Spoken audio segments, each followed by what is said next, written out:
aka MrBoxDot.com, aka Mr. Holla at your motherfucking boy. Alright, man, so, it's that time where I talk about the post-fight aftermath to Mayweather versus McGregor. Talk about everything going on after the fight. But you know what? In this particular video, I'm going to talk about the aftermath to everything, this whole event, the Mayweather-McGregor event, because there was a string of really good fights on this card, that are all worth mentioning, So in this video, I'm going to kind of go through all those fights and, the aftermath of all those fights. So this is going to be a long video, all right? So just, brace yourself, grab you a drink, you know what I'm saying, or a sandwich. Go ahead and make you a sandwich, Put your earphones in, get comfortable, It's going to be probably a long video, probably, I'm going to say probably, you know what I'm saying, but here we go. All right, so let's start off with the first fight of the night, okay? Let's start out with Andrew Tobe. Now, I didn't do a video about Andrew Tobe's fight versus Steve Cunningham, but let me go through that fight real briefly. Steve Cunningham is he's a veteran, man. He's one of those fighters that have he's kind of been around. Steve Cunningham has kind of fought a little bit of everybody. He's fought everyone you can think of, from cruiserweight all the way up to heavyweight. And he's always put out a very good, no one has knocked Steve Cunningham out. No one has completely destroyed Steve Cunningham because he has enough fight in him, enough gameness to kind of always be able to compete in every fight, So he goes into this fight versus Andrew Tobe. And the thing about Andrew Tobe is, he's with TMT, he's with the Mayweather camp, and he, up until now, he hasn't really fought anyone worth mentioning. He's kind of, I think this is like 11th fighter, 11th pro fight or something. So it's like, he hadn't really fought anyone. He's kind of going through his first 10 fights or so, or 15 fights or something like that. And, Steve Cunningham is his coming out party. It's his step up fight, man. And I got to say, Andrew Tobe really showed up in this fight, man. The guy is very, very, very skillful. And he's, honestly, Tobe is very impressive to me because of how big he is and the way he fights. If I didn't know any better, I would say Andrew Tobe is probably a damn junior welterweight, fighting at 140.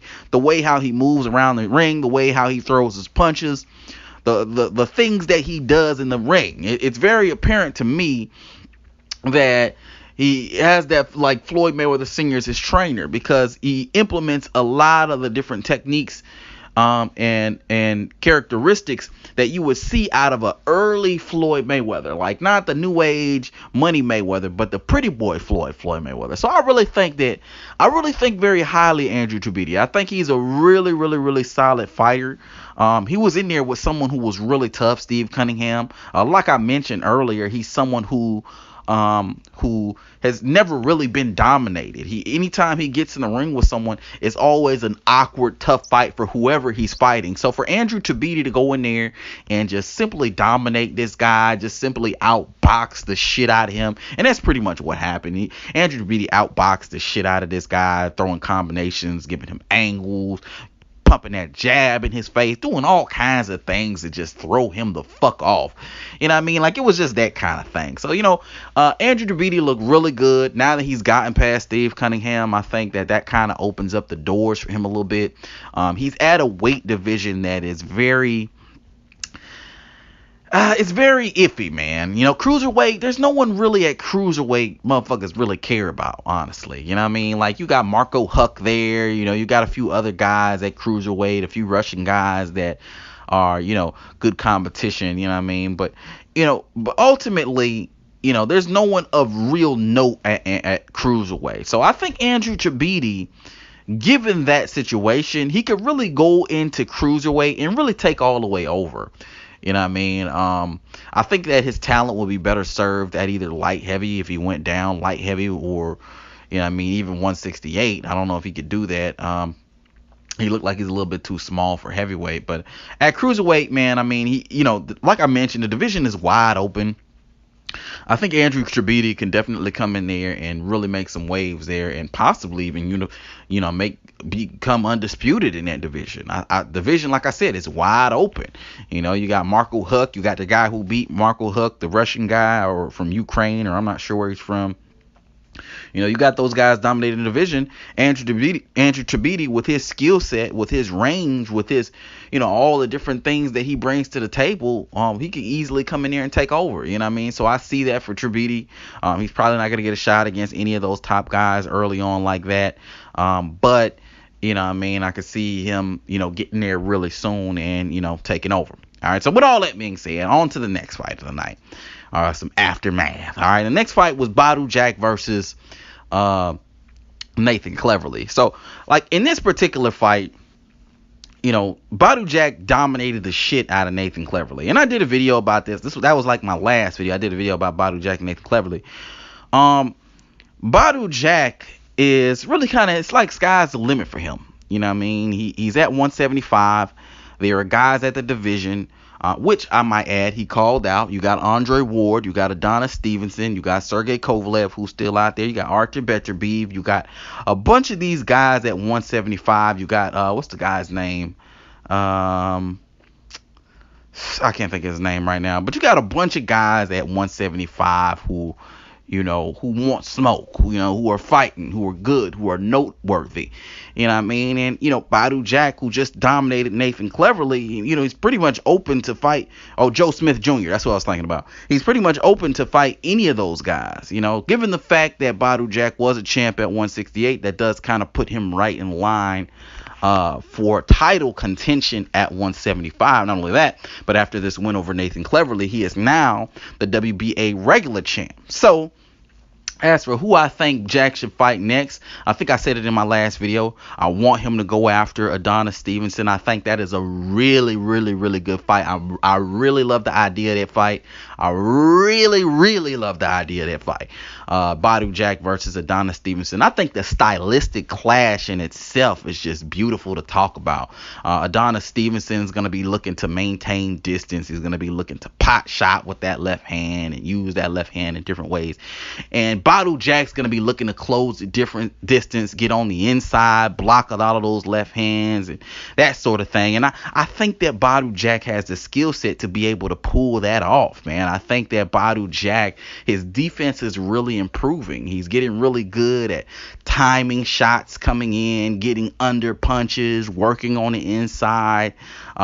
He's just getting really good at those little things that makes his that would make anyone's defense really good and just make someone that much harder to beat. So I think that fight is definitely the fight that I want to see next.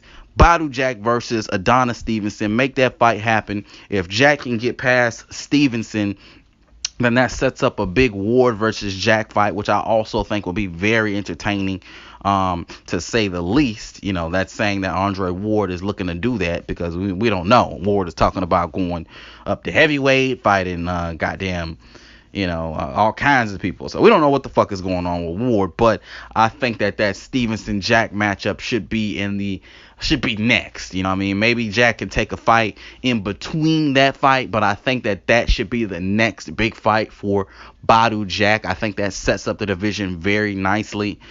Should Jack get past Stevenson, which I think is very, very, very, very possible. A lot of people ain't giving Jack a chance in that fight, but I give him a chance in that fight. I think Jack can pull that one off right there. Even though I have high respect for Adonis Stevenson, I think Jack can pull off a fight like that and go into a bigger fight with Andre Ward. So that would be the shit, should that happen. If he can't get Stevenson in the ring, of course a Ward fight would be good. Of course, a Kovalev fight would be good. There's a lot of guys at 175 who Jack could go after. But I think the next big fight should definitely be Stevenson. Stevenson doesn't have a dance partner right now. He's not doing anything. I think he's getting pretty impatient with the Ward negotiations, if any negotiations are taking place right now anyway, because I don't even know that any negotiations are taking place. But I think he's getting pretty impatient with that. And I think that this is the perfect time to kind of make that fight happen. Personally, if I was training Jack, I would probably recommend he takes a fight in between that, because he did just now get to the division. But fuck all that. I mean, if he feels like he's ready, shit. If you ready, I'm ready. Fuck it. You know what I mean? That's all there is to it. So that's it for Jack. I mean, we can see that. That would be good.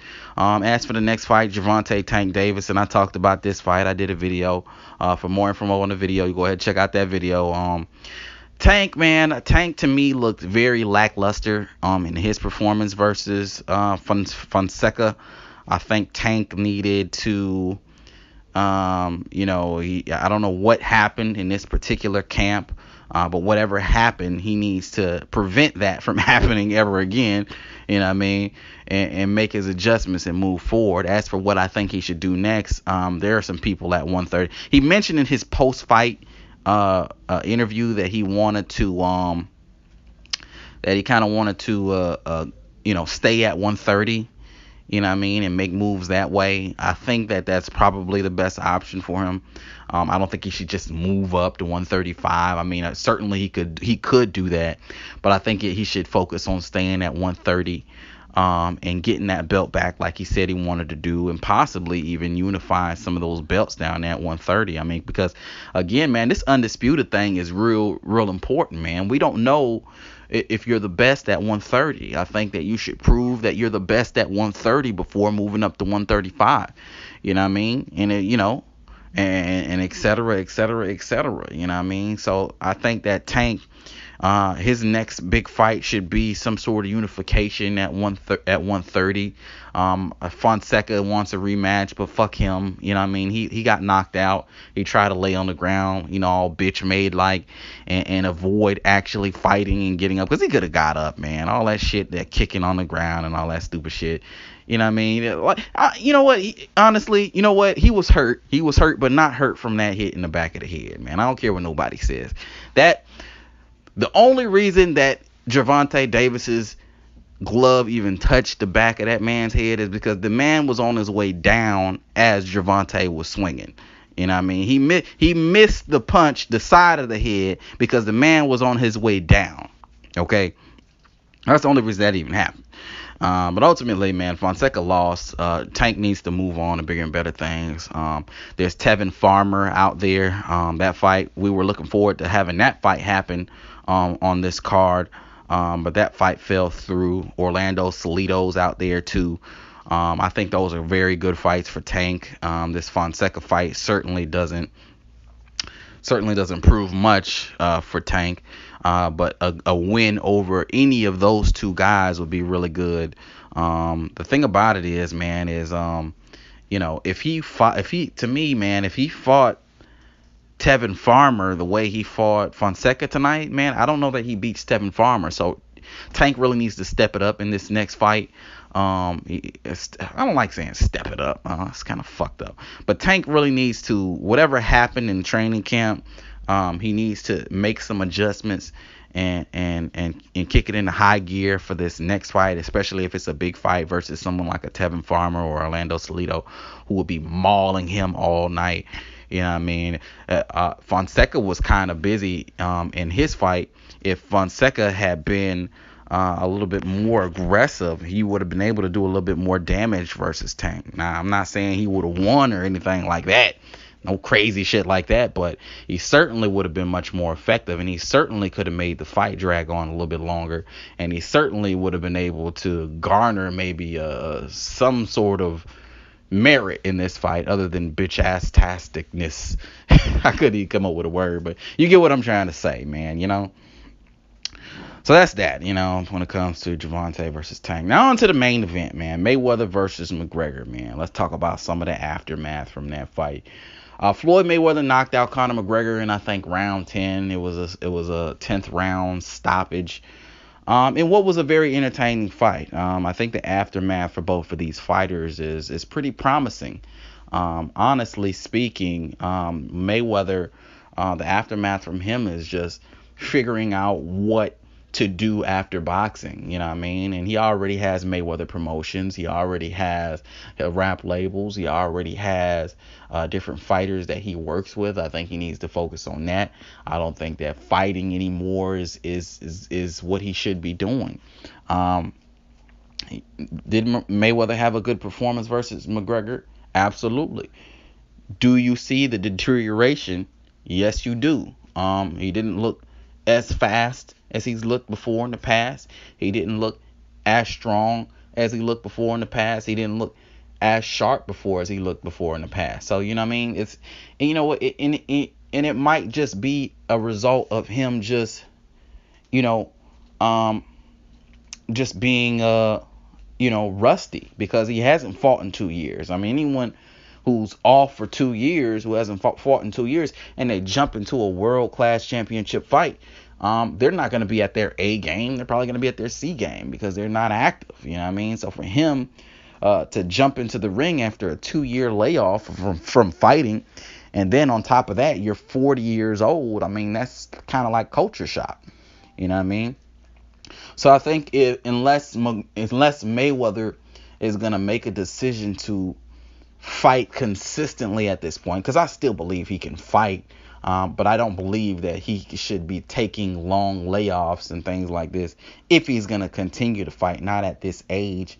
But if Mayweather is going to continue to fight, then he needs to pick up more consistency and actually and be more active, you know what I mean, fighting it, you know what I mean, as opposed to fighting once every 2 years. That could easily backfire. So if he's not going to do that, then he needs to just go ahead and retire, which he says that he wants to do, which he says he's going to do. But we know Mayweather, he always says he's going to retire. This is probably like the 6th or 7th time he said he was going to retire and end up coming back. So I guess the situation has to be right, but whether the situation is right or wrong, I don't think he should come back. It's just, it's not at a certain point, it's just not worth it. It's not worth your time unless someone's going to pay you $1 billion for a fight, which they're probably not going to pay you. And I don't see any other $400 million paydays for Mayweather. That goes for McGregor or Pacquiao or anything like that. You know what I mean? So if that kind of money is not on the table, then it really doesn't make any sense for him to get back into the ring. So Mayweather, hopefully after this, he retires and rides off into the sunset into ballerism and that sort of thing. You know what I mean? Now, as for Conor McGregor, now the aftermath for McGregor is very interesting, because Conor McGregor really could go in several different directions. He just made $100 million. So he could retire literally off of what he made for this fight. I mean, there's no UFC fighter in history who's made $100 million in one fight. There's no UFC fighter in history who's seen $100 million over their career. Their entire career. John Bones Jones, I mean, how many fights has he had? I don't think he's seen 100 million. I don't think any of these guys have seen 100 million throughout the course of their entire career, let alone one fight. So if Conor McGregor felt so inclined, he could easily just ride off into the sunset and retire the way he is now. Now, I don't think he's going to do that. As a matter of fact, the odds of him doing that to me are slim to none. I think that McGregor is a guy who likes to fight legitimately, and I think that he's gonna fight again. Now, as for how that's gonna take place, that remains to be seen. I think after participating in his first boxing event, I think that he's probably developed an appreciation for boxing. Not, not just, the how much less of a risk it is, but how much fanfare you garner as a boxer and just everything that comes along with it. You know what I mean? How you control your own financial destiny as a boxer, and just several different things. UFC, everything is controlled in the UFC. Everything they pick who you're gonna fight. They pick when you're gonna fight. They pick everything. They pick everything. They pick the amount of money you're gonna make. All that shit. You know what I mean? But as a boxer, you control all that shit. So maybe McGregor will fall in love with the boxing structure and fall in love with boxing, the business and everything that has to do with it, and maybe he might continue boxing. If he does decide to do that, I think there's some big fights out there for him. I mean, Conor McGregor, he can get in there with Canelo. I think that would be a big fight, man. Him and Canelo. He can get in there with Triple G. I think that would be a big fight. Now, do I think he would win any of those fights? Fuck no. You know what I mean? But they would be big fights. You know what I mean? You just got $100 million fighting Floyd. You probably would get half of that for fighting Canelo, or you know what I mean? Half of that for fighting Canelo or Triple G. You know what I mean? That's not bad. You know? So, I mean, you know, he could fight Canelo, he could fight Triple G. I mean, a lot of people were talking about him fighting Paulie Malignaggi, which he probably wouldn't do simply because it's just not, it probably wouldn't be financially beneficial for him. But he may do it. I mean, you know, if he could make $10-15 million for boxing Paulie Malignaggi, he probably would do it. And, you know, he probably would end up doing it. So, I mean, that'd be... He could do that, you know what I mean? Box Paulie Malignaggi. He could. There's just several routes he could go, man. I mean, he could go in welterweight. He could try to take on Errol Spence Jr., Keith Thurman. I mean, a lot of people. The thing about it is, because Conor McGregor is such a big name, anyone would really be open to fighting him in boxing. You know, no one would really turn down a McGregor fight. When you go into a fight and generate $500 million, everybody's down, you know what I mean? It doesn't matter whether they got a belt or not. If McGregor's willing to fight them, the fight can be made. It's out there, you know what I mean? So, you know, I guess we'll just see when it comes to that. But of course, you know, his other option is to go back to the UFC and fight there. You know, he's a 2-division world champion in the UFC. So, I mean, there are guys over there on that side like Jose Aldo and, you know, these other guys. I'm not super, you know, read up on the UFC, you know, so I'm not familiar with all the fighters down there, you know. But, you know, I guess there's a Nate Diaz rematch he could look towards. There's just a lot of options for Conor McGregor, you know what I mean? And he's a young guy still. I believe he's like 27, 28. So he could go several different directions in itself, just going back to the UFC. But he also has his boxing options. But he can also retire too at the same time. So it's just so many things to think about for Conor McGregor. The man has his whole life ahead of him. Not only that, but he put on a very good performance versus Floyd Mayweather, even though he got stopped. But one thing that I can say for sure about McGregor, I bet that motherfucker respect boxing now. I bet he respect boxing now. You know what I mean? First, he was talking all that dumb shit about how boxing's half a sport and all this old bitch ass shit. I bet he respects boxing now. You go into a boxing ring and you get stopped, I'm sure there's a level of appreciation that you have for that sport now at this point. You know what I mean? So, you know, it was really good to see him get stopped because of that reason. You know, all that half a fight bullshit he was talking in the build up to this fight. It really annoyed the shit out of me, you know what I mean? So I'm sure now he has an appreciation for boxing. I'm hoping he does, you know, after that stoppage. But yeah, man, I mean, you know, several different options, a newfound respect, several different things he could do. But what do you guys think he should do? You know what I mean? What do you want to see McGregor do next? What do you want to see Floyd do next? What do you want to see anybody who I talked about on this video do next? All right? Let me know your thoughts. Hit it up in the comment section below. You can also hit me up on Twitter, Box capital X or capital X die. You can hit me up on Facebook, Box -sign or -sign die. Like the video, subscribe, all that bullshit. But until next time, it's your boy D Dynamite signing out. Holla at your motherfucking boy.